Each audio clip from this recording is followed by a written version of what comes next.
wabarakatuh. Sekarang kita akan membahas asma wa sifat yang ke-39. Apa asma wa sifat yang ke-39? Al-Hafir. Betul sekali. Apa makna Al-Hafir? Tulis pakai bahasa Arab Ummahat, ujungnya pakai dha ya. Al-Hafir panjang. Pakai ya panjang. Hanya hak kecil. Dha. Allah Subhanahu wa taala berfirman di dalam Al-Qur'anul Karim, wa rabbuka ala kulli syai'in hafiz. Wa rabbuka, dan Tuhanmu.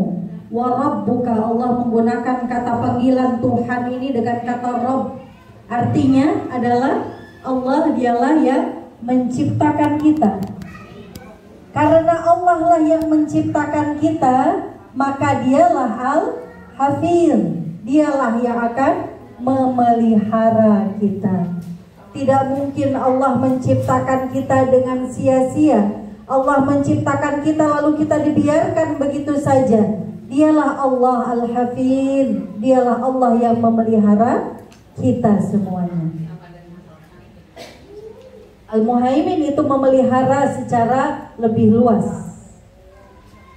Al-Hafiz ini adalah sighah mubalaghah. Hafiz artinya bahwa sifat hafiz ini mempunyai makna superlatif paling ya. Kalau hafiz ini ditulis dengan hafiz panjang depannya, itu artinya orang yang suka memelihara, lebih kepada orang ya. Makhluk yang suka memelihara itu namanya hafiz.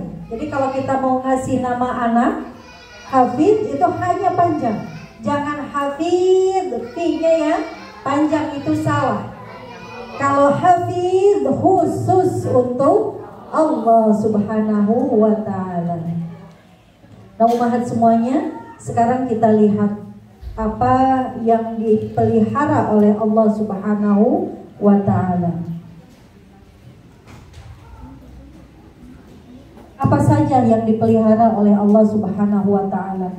Karena Allah Subhanahu wa ta'ala sudah menciptakan kita, maka pasti Allah akan memelihara kita. Ini harus kita yakini. Yang pertama yang Allah pelihara adalah usia kita. Kita tahu ajal kita sudah ditentukan oleh Allah Subhanahu wa ta'ala. Apapun musibah yang terjadi kepada kita, kalau Allah belum menentukan kita mati, Allah belum menentukan kita meninggal, kita tidak akan meninggal dunia, tidak akan. Demikian juga sekeras apapun kita berusaha, tapi kalau Allah sudah menentukan ini waktunya kita meninggal dunia, padahal kita sedang dalam kondisi sehat walafiat, tapi kalau kata Allah inilah waktunya kita kembali kepada Allah, maka tidak ada satupun yang bisa menolaknya. La taqdiruna as-sa'ata wala yastaqdimun. Tidak bisa dimajukan, tidak bisa dimundurkan, itulah ajal. Jadi ini salah satu bukti Al-Hafiznya Allah. Contoh dalam kisah Nabi Ibrahim alaihi salam. Beliau dibakar oleh siapa? Oleh siapa beliau dibakar? Raja Namrud. Beliau dibakar dengan perapian yang sangat besar, ditumpuk-tumpuk kayu bakar yang sangat banyak, lalu dimasukkanlah Nabi Ibrahim ke sana, dibakar. Tapi kalau Allah tidak menghendaki itu adalah ajalnya Nabi Ibrahim, tidak meninggal, bahkan tidak sedikit pun Nabi Ibrahim tersentuh oleh api. Masya Allah. Berarti Allah belum mengizinkan Nabi Ibrahim pada saat itu meninggal dunia. Demikian juga siapa lagi? Nabi yang terselamatkan dari bencana, Nabi Nuh ya.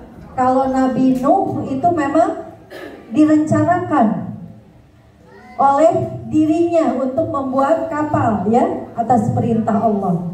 Nabi siapa? Nabi Yusuf dimasukkan ke sumur. Masukkan ke sumur ya. Sumurnya itu sumur kering Umar. Ya, sumur kering dimasukkan lalu diselamatkan ya, diambil oleh para saudagar, penjual budak. Iya betul.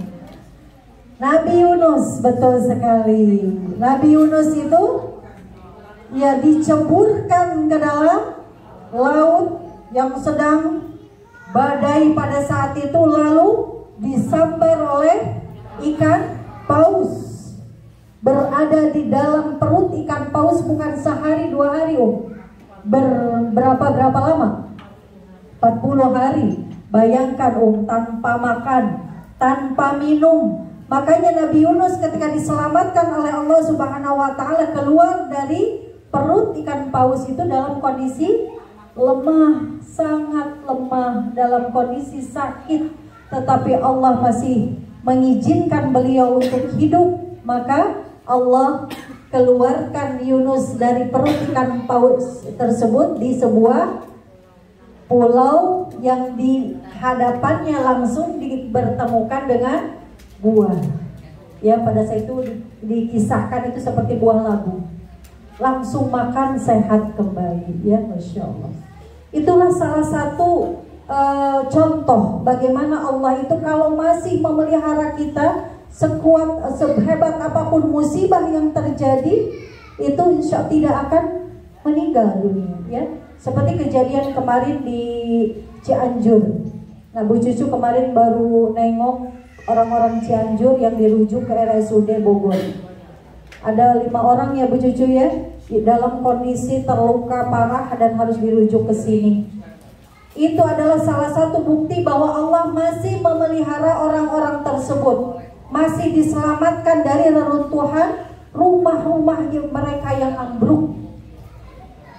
Kalau Allah masih mengizinkan, memang itu belum ajal kita, insya Allah akan tetap terjaga. Tetapi kebalikannya, sehebat apapun kita berusaha, ya seperti kejadian COVID, ya COVID itu banyak sekali orang yang terkena COVID kemudian meninggal, justru adalah orang-orang yang berdobel-dobel proteksinya, masker berlapis-lapis, tidak pergi kemana-mana, di rumah luar biasa steril. Tetapi Allah takdirkan meninggal, terkena COVID, meninggal. Mungkin karena kerisauan yang terlalu, ketakutan yang terlalu, ya, sehingga dia overprotective.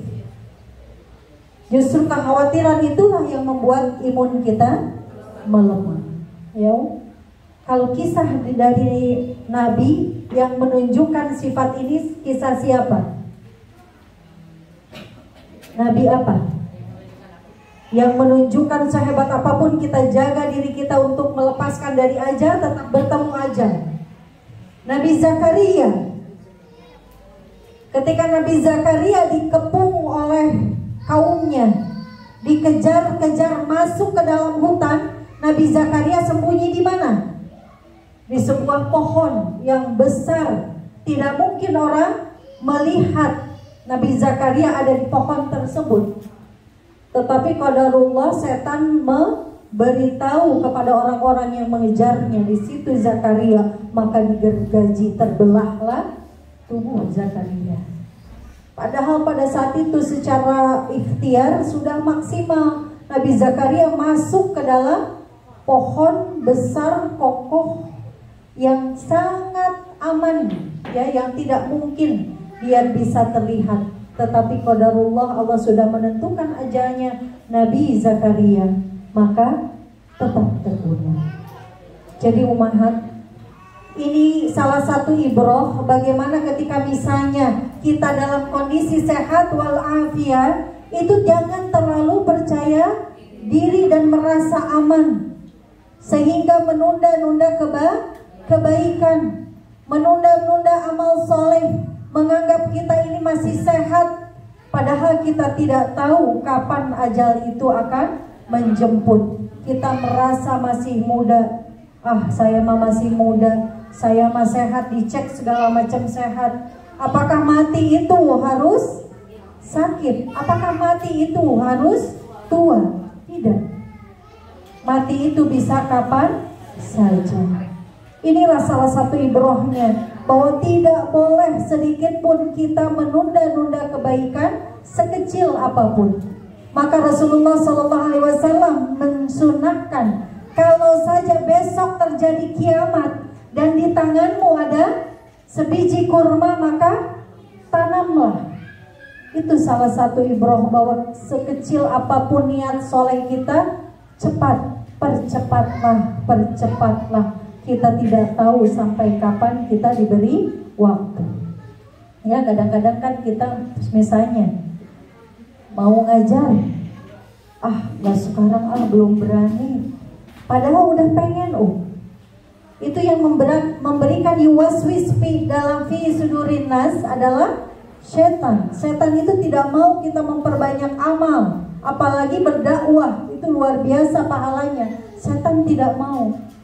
Ada beberapa umahat yang sudah berniat untuk mengajar, tapi masih ragu-ragu, takut, ya, banyak kekhawatiran, banyak pikiran, anak saya masih kecil, masih banyak repot dan sebagainya. Padahal kita tidak tahu sampai kapan Allah akan memberikan waktu kepada kita. Maka fastabiqul khairat, berlomba-lombalah dalam kebaikan. Selanjutnya, yang dipelihara oleh Allah selain usia adalah harta benda.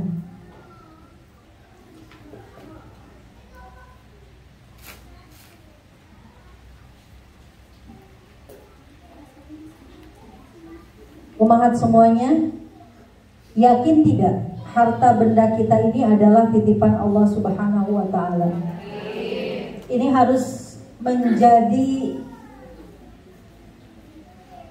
prinsip dalam kehidupan kita yang harus kita pegang betul-betul. Kita jangan melihat rumah kita, kendaraan kita dan sebagainya itu milik kita. Ini titipan Allah. Hadza min fadli Rabbi. Inna lillahi wa inna ilaihi raji'un. Sesungguhnya kita semua milik Allah. Wa inna ilaihi raji'un. Sesungguhnya kita semua akan kembali kepada Allah.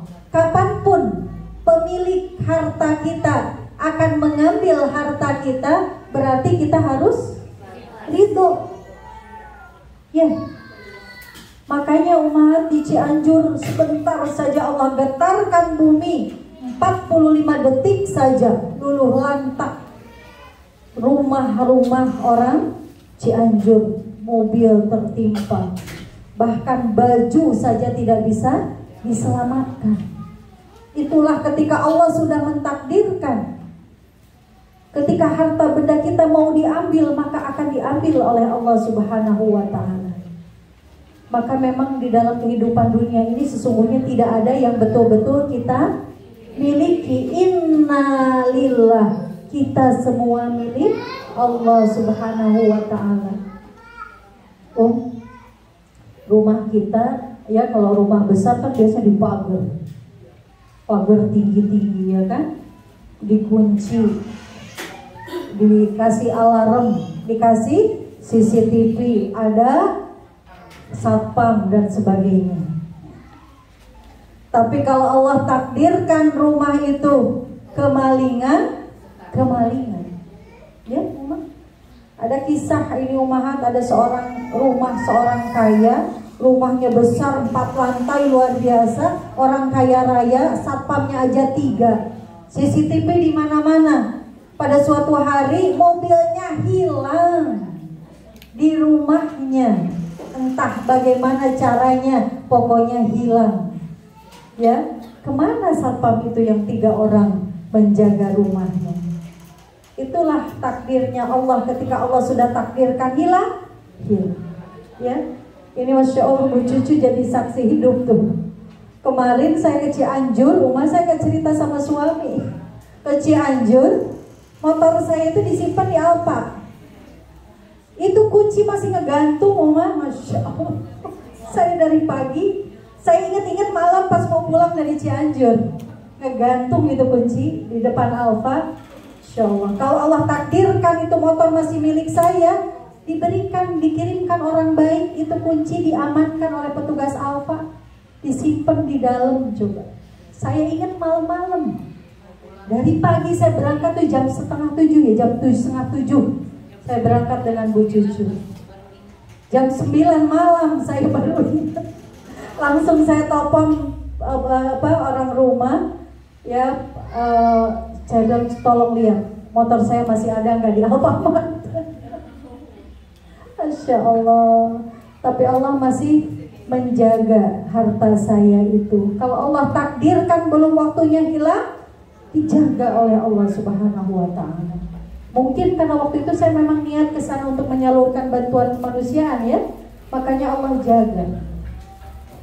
Jadi umat semua, itu rumah kita sehebat apapun kita jaga, ya, bisa itu tadi terkena bencana dan sebagainya, maka kita harus betul-betul siap dengan apapun kondisinya.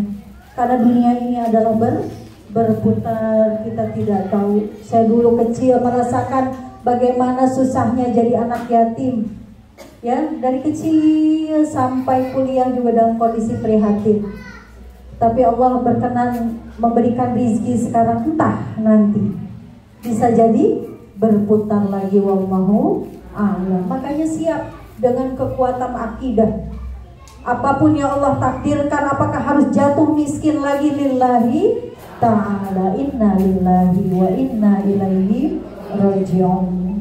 Apalagi yang Allah pelihara selain benda? Rizki kita, ya. Kalau benda itu kan zahir, ya, material. Tapi kalau rizki tidak hanya materi. Bisa apa saja, Uma? Rizki itu kesehatan, bisa hidayah, itu adalah rizki kita yang terbesar, rizki kita yang paling berharga, yang tidak mungkin hilang, ya, kecuali memang kitanya yang teledor. Itu yang harus kita jaga, yang terutama harus kita jaga dalam kehidupan ini adalah hidayah kita. Rizki hidayah adalah rizki yang termahal, yang banyak sekali orang tidak tahu, banyak sekali orang tidak mengerti. Disangka banyak orang itu rizki yang terbesar, yang paling berharga adalah rizki materi. Maka siang dan malam kita berjibaku, tidak kenal lelah, terus menerus ngurusin dunia kita, ya. Padahal ketika waktunya ajal sudah sampai di kerongkongan kita, baru Allah bukakan tabir-tabir nanti di yaumil akhir, bagaimana masa depan kita nanti di yaumil akhir. Disitulah baru kita menyesali segala macam keteledoran yang kita lakukan. Nah, umat, dalam menjaga akidah kita, rizki kita, terutama rizki akidah agama kita, maka kita harus melakukan ikhtiar, ya. Al-imanu yazid wa yanqus. Iman itu naik dan turun. Tajdidul iman, bertambahnya iman itu adalah dengan bitta'ah, dengan ketaatan. Dan berkurangnya iman karena bil maksiat, dengan kemaksiatan.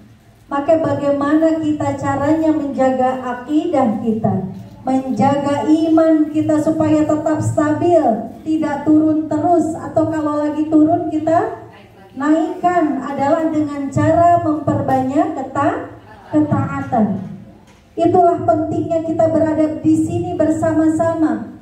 Kalau sudah ada di sini, umat terus tolong fokus ke depan. Kita sedang mencari hidayah. Kita ini sekarang sedang memperjuangkan ketaatan kita kepada Allah Subhanahu wa Ta'ala. Karena itu, kalau kita iman kalau lagi turun, berarti bagaimana caranya kita menaikkan iman?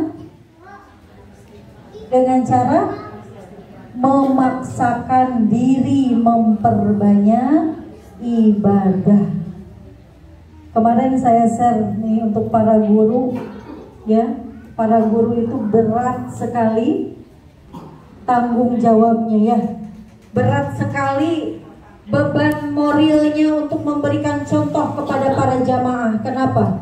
Karena kalau seorang guru itu harus betul-betul menjaga ibadahnya siang dan malam. Tidak dikatakan seorang murabi kalau sholatnya ditunda-tunda.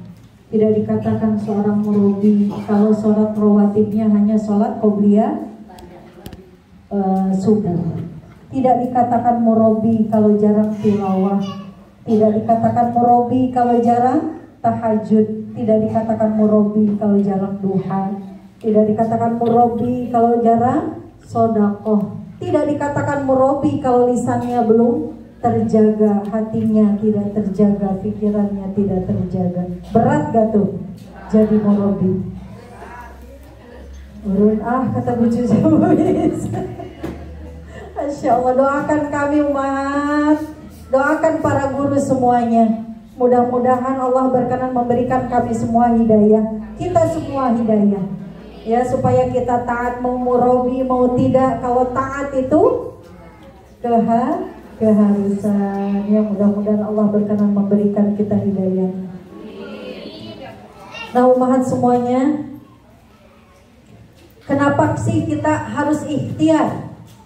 Baik dalam menjaga tadi harta kita yang secara material, usia kita jaga kesehatan, kan sudah ditakdirkan oleh Allah, kan sudah dipelihara oleh Allah. Ya udah, kita gak usah ikhtiar dong, lillahi ta'ala aja. Ya, kemarin itu ada ketika yang gempa bumi, ya, tidak mau berpindah tempat, lillahi ta'ala. Seperti itu betul tidak? Rasulullah SAW pernah melihat seorang sahabat di zamannya membawa keledai, lalu keledai itu diparkirkan tapi tidak ditambatkan. Apa kata Rasulullah? Bukan seperti itu akidah seorang muslim. Tambatkan baru engkau tawakal. Jadi ketika kita menghadapi bahaya, sampai kemudian ketika sholat kita melihat ada binatang buas misalnya menghampiri kita, maka apa yang harus kita lakukan? Pergi. Jangan diam saja, lillahi ta'ala saya lagi sholat, biar dimakan juga misalnya, atau biar dipacok juga, tidak boleh. Karena memang kita harus ikhtiar. Jadi kalau kondisi misalnya, ya, kita dari rumah terguncang gempa, maka apa yang harus kita lakukan? Ikhtiar, pergilah keluar. Kalau masalah kita berdoa, bertawakal kepada Allah, itu urusan nomor 1. Tapi ikhtiar ini adalah salah satu ciri bahwa kita taat kepada Allah. Jadi kita bertawakal kepada Allah itu bukan dengan cara tanpa ikhtiar. Kita ini adalah makhluk-makhluk yang memang sudah Allah takdirkan harus berikhtiar. La yughayyiru ma biqaumin hatta yughayyiru ma bi anfusihim. Kita ini tidak akan dirubah nasibnya oleh Allah kecuali kita merubah nasib kita sendiri. Itulah akidah seorang muslim. Kalau mau kaya, ya berusaha. Doa dulu, mohon Allah kuatkan, mohon Allah berikan rizki, lalu berusaha. Itulah akidah seorang muslim. Kalau kena gempa kita tidak mau pindah tempat, artinya kalau mau kaya ya sudah diam saja, nunggu Allah memberikan rizki. Itu seperti itu perumpamaannya. Kenapa sih Allah memerintahkan kita untuk berikhtiar? Allah ini ingin memberikan kita kesempatan untuk mendapatkan pahala. Karena ikhtiar ini adalah perintah dari Allah Subhanahu wa ta'ala. Memaksimalkan ikhtiar tanpa melupakan Allah, artinya usaha kita maksimal. Di setiap ikhtiar kita Allah berikan kesempatan kita untuk mendapatkan pahala. Karena dengan tadi kita ikhtiar berarti kita taat kepada Allah Subhanahu wa ta'ala. Ya, karena kita saking percayanya kepada Allah, ya, kita tidak melakukan ikhtiar.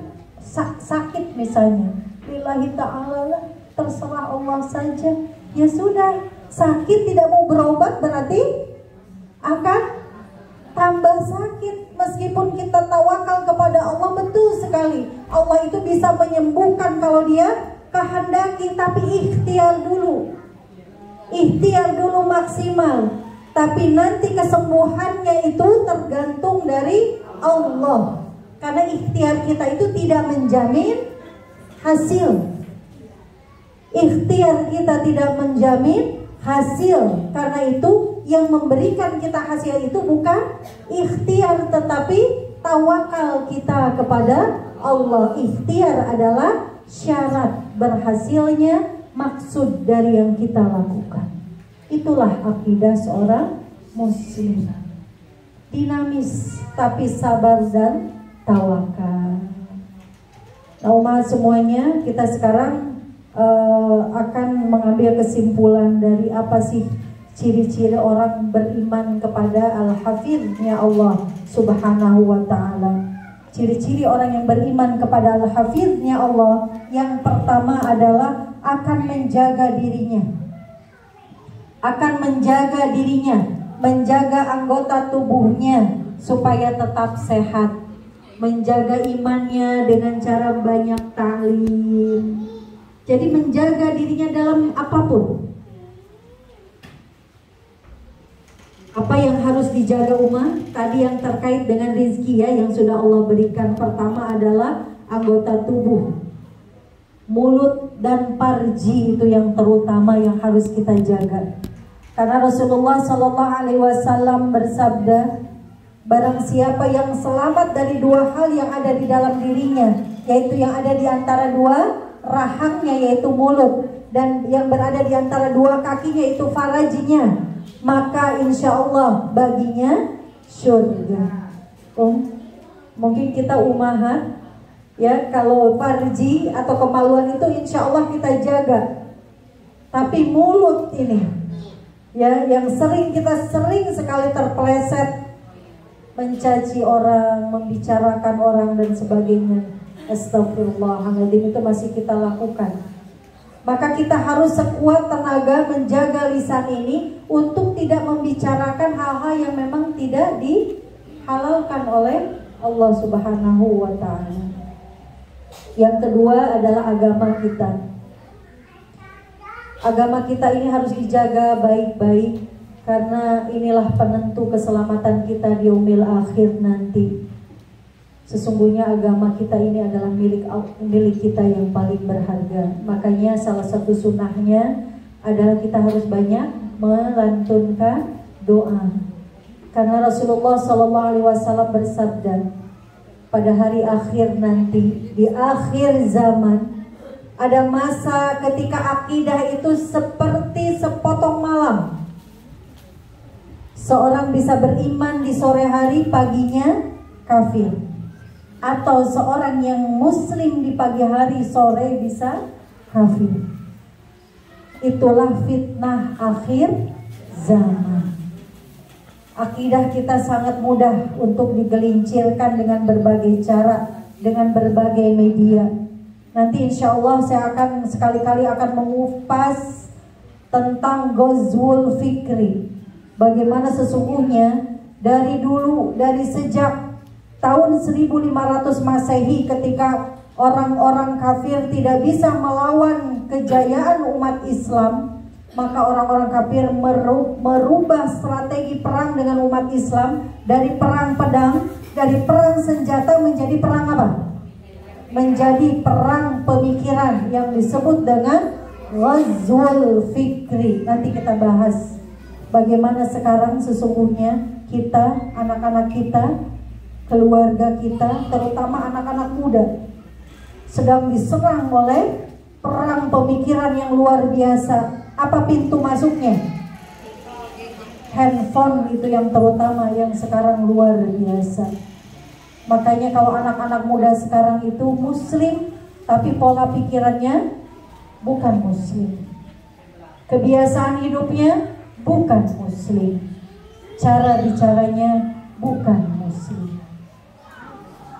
Bisa jadi kemungkinan besar itu termasuk anak-anak kita. Ya, makanya banyak-banyaklah berdoa termasuk untuk anak-anak kita. Ya muqallibal qulub, tsabbit qalbi ala dinik wa ala ta'atik. Ya Allah yang membalak-balikan hati, kuatkanlah, tetapkanlah hati ini di dalam ketaatan kepadamu. Kuatkanlah, tetapkanlah hati ini di dalam keimanan dan agamamu. Itu adalah doa yang wajib kita bacakan setelah sholat, termasuk ketika kita sujud. Ya, itu adalah waktu yang terdekat dengan Allah Subhanahu wa ta'ala. Umat, jangan lupa jaga diri kita, jaga anak-anak kita, jaga saudara-saudara kita, sahabat kita, jamaah kita, dengan banyak-banyak membacakan doa tadi dan suratul Fatihah. Ketika kita semuanya membaca ihdinas siratal mustaqim di dalam sholat kita, maka bayangkanlah semua orang yang ingin kita doakan, terutama anak-anak kita, suami kita, saudara-saudara kita, orang tua kita. Mudah-mudahan Allah berkenan menjaga kita di dalam akidah yang salimah. Karena menjadi seorang muslim belum berarti kita selamat. Bisa jadi kita sholat taat kepada Allah, tetapi kita bisa digelincirkan dengan berbagai praktek kemusyrikan. Hati-hati umat, ya, hati-hati jaga akidah kita. Kalau kita lagi banyak musibah, banyak sekali pintu-pintu kemusyrikan, ya, kehilangan mobil misalnya, kita dibawa ke orang pintar, sakit dibawa ke orang pintar, berobat ke orang pintar. Naudzubillah, ketaatan kita berpuluh-puluh tahun habis oleh ya kemusyrikan yang kita lakukan sebentar saja. Naudzubillah, tsumma naudzubillah. Alhamdulillahirabbil alamin. Baik umat semuanya, kita sama-sama tutup kajian kita. Atau ada yang mau ditanyakan dulu? Sudah cukup?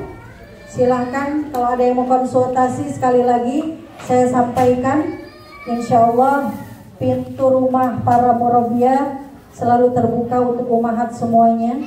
Tidak perlu hanya wali kelasnya ya, tetapi semuanya termasuk saya. Silahkan, kalau ada yang butuh bantuan, butuh konsultasi, silahkan kapanpun silahkan japri ya. Insya Allah mudah-mudahan Allah berkenan memberikan kita kekuatannya, memberikan kita hidayahnya untuk selalu saling tolong menolong dalam kebaikan. Alhamdulillah umat semuanya, kita sama-sama beristighfar kepada Allah Subhanahu wa ta'ala. Astaghfirullahaladzim, Astaghfirullahaladzim, Astaghfirullahaladzim. Subhanakallahumma wa bihamdika asyhadu an la ilaha illa anta astaghfiruka wa atubu ilaik. Billahi fi sabilil haq. Wassalamualaikum warahmatullahi wabarakatuh. Mohon maaf lahir dan batin.